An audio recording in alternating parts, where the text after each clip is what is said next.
हाँ जी दोस्तों, नमस्कार। कैसे हो सभी? उम्मीद करता हूँ सब अच्छे होंगे। जी हाँ, एक और एजुकेशनल वीडियो में आपका हार्दिक स्वागत है। इस वीडियो में हम बात करेंगे वर्धमान महावीर खुला विश्वविद्यालय कोटा द्वारा जो बीएड करवाई जाती है शिक्षा में स्नातक, उसके बारे में हम बात करेंगे।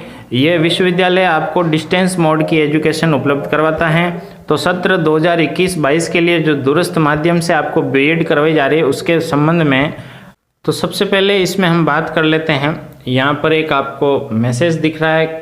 मैं पूरा डिटेल पढ़ूंगा तो काफ़ी वीडियो लंबा हो जाएगा, इसलिए ज़्यादा आपको जो मेन पॉइंट है उसी पर बात करता हूँ। केवल आवेदन प्रवेश परीक्षा के हैं वो सिर्फ ऑनलाइन भरे जाएंगे। किसी प्रकार की हार्ड कॉपी आपको यहाँ पर विश्वविद्यालय में स्वीकार नहीं करता है। और इसके लिए आवेदन भरते समय आपको जिससे ही आपकी काउंसलिंग होगी उस समय आपको मूल दस्तावेजों की जांच होगी, इसलिए आपकी जो पात्रता है वो आपको पहले ही सुनिश्चित कर लेनी है, उसके बाद ही आपको फॉर्म भरना है। अभी इस बीएड से रिलेटेड जितने भी इशू हैं उस पर एक एक डिटेल करके हम जानने की कोशिश करेंगे। सबसे पहले इसकी जो सीटों की संख्या है वो कितनी है, तो इसकी सीटों की संख्या आप देख सकते हैं 500 रहने वाली हैं और इन्हीं 500 सीटों के लिए आपकी ये प्रवेश परीक्षा करवाई जाएगी।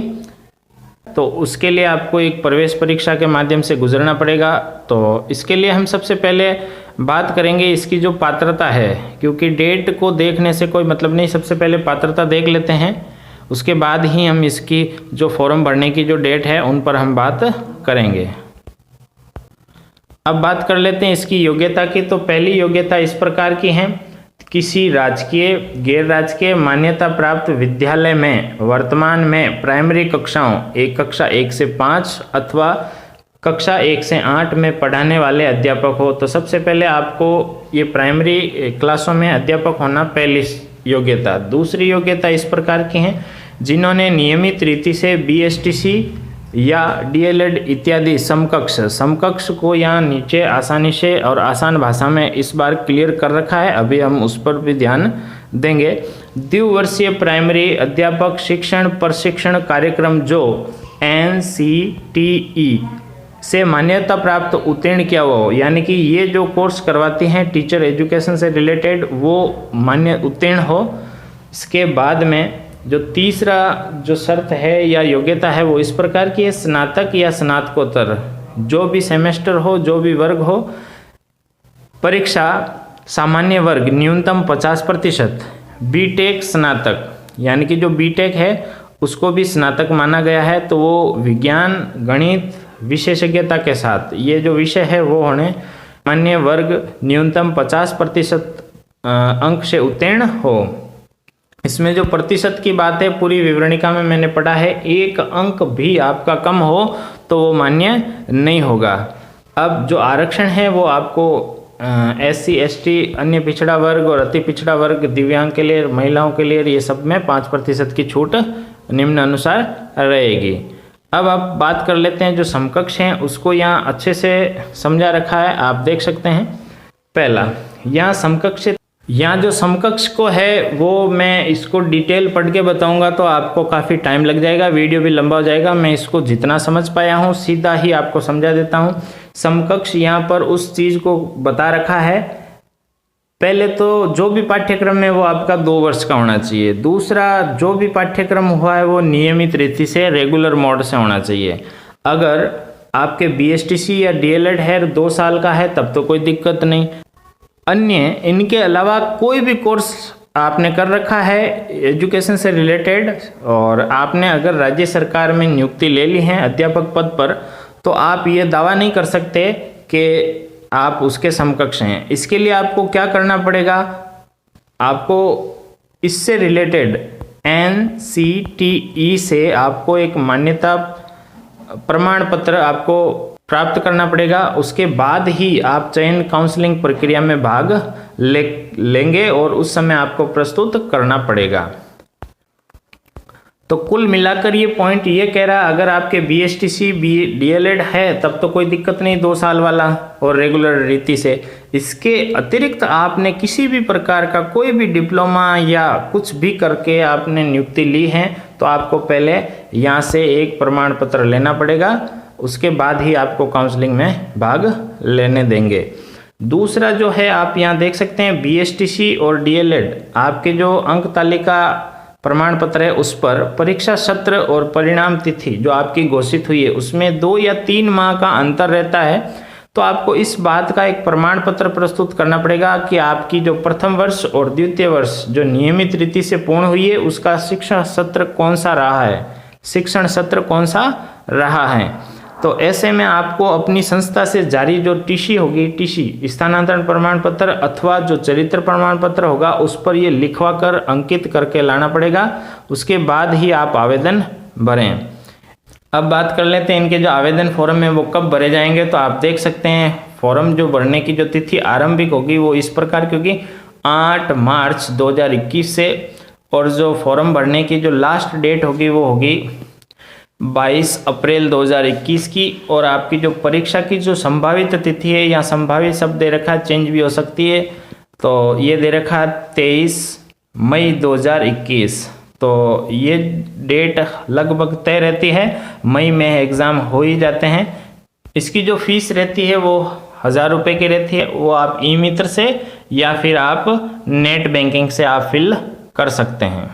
आपको फॉर्म भरने से पहले ये एक अनुभव, शिक्षण अनुभव है, इस पर भी एक नोट दे रखा है, वो अच्छी तरीके से समझ लेना चाहिए।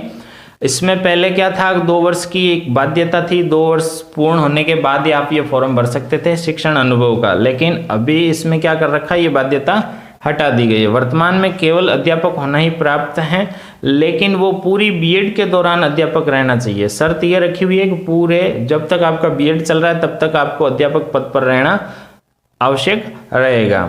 यदि कोई परीक्षा काल यानी कि प्रोबेशन पीरियड के दौरान अगर कोई आवेदन करता है तो विभाग से उसको जो स्वीकृति है लेना उसकी खुद की जिम्मेदारी होगी।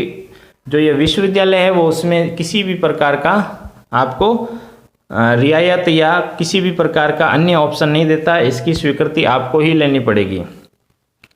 विभाग किन शर्तों पर देता है ये आप पर निर्भर रहेगा। इसके लिए विश्वविद्यालय है जो किसी प्रकार का जिम्मेदारी नहीं लेता।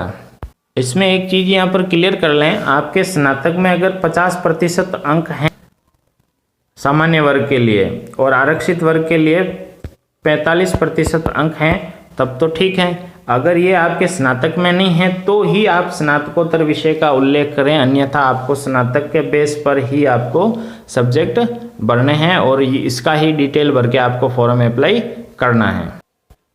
यहाँ पर एक चीज़ और क्लियर कर लें, किसी ने स्नातकोत्तर 2-2 विषय में या अधिक विषय में कर रखी है तो उसी स्नातकोत्तर विषय का उल्लेख करें जिससे संबंधित शिक्षण विषय बीएड में लेना है। यानी कि बीएड में आप कौन सा विषय रखना चाहते हो शिक्षण का, वो ही आप स्नातकोत्तर में हैं तो उसका उल्लेख करें।